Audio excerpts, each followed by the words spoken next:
Bonjour, c'est Nicolas Keller. Donc, je voudrais vous présenter aujourd'hui un abri de jardin. En fait, ça a l'air idiot comme ça, mais en fait, je vais vous montrer ça parce que j'ai discuté avec la personne qui a supervisé sa construction et c'est un compagnon du devoir. Donc, il est proche de la retraite et j'ai été très, comment dire, très surpris en fait en discutant avec lui de la conception qu'il avait du travail et où lui m'expliquait que il s'accomplissait à travers son travail, que son travail donnait un sens à sa vie. Il réalise des choses, on va dire, qui sont hors normes. Et moi, je m'attendais à un abri de jardin en fait, comme on connaît, hein, c'est-à-dire rectangulaire. Et voilà, et vous allez voir le résultat. Et voilà la bête. Donc, vous voyez déjà, hein, on est très loin de l'abri habituel rectangulaire. Et il est rond. Pourquoi il est rond? Il est ovale avec des angles arrondis. Et vous voyez en fait au-dessus, je filme le dessus là, parce qu'il y a une partie du toit qui est en zinc, une partie, attendez, je m'approche un peu, qui est en verre, voilà, on voit un côté transparent, et une partie qui est en tuile, là, on voit pas bien avec les feuilles.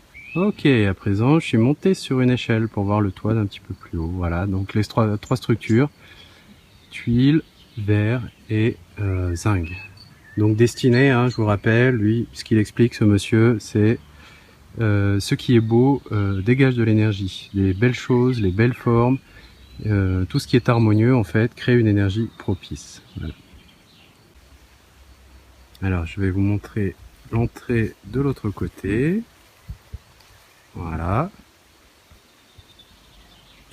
Très grande avancée, donc pour placer je sais pas quoi, moi, les outils, voilà, hein, pour les gens à la campagne, hein, ou ceux qui ont un grand jardin. Vous pouvez ranger vos outils là-dessous, mais ça fait, je sais pas combien, 3 mètres de haut peut-être, hein, c'est très haut et il a conservé en fait des vieilles fenêtres qui étaient conservées par les propriétaires. Alors, on entre à l'intérieur et là, c'est le studio dont j'aurais toujours rêvé à Paris.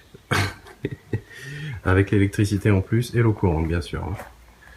Et vous voyez en fait là je suis au milieu et voilà, donc tout est arrondi, c'est complètement atypique, il y a une ouverture sur l'avant, on a les fenêtres en haut.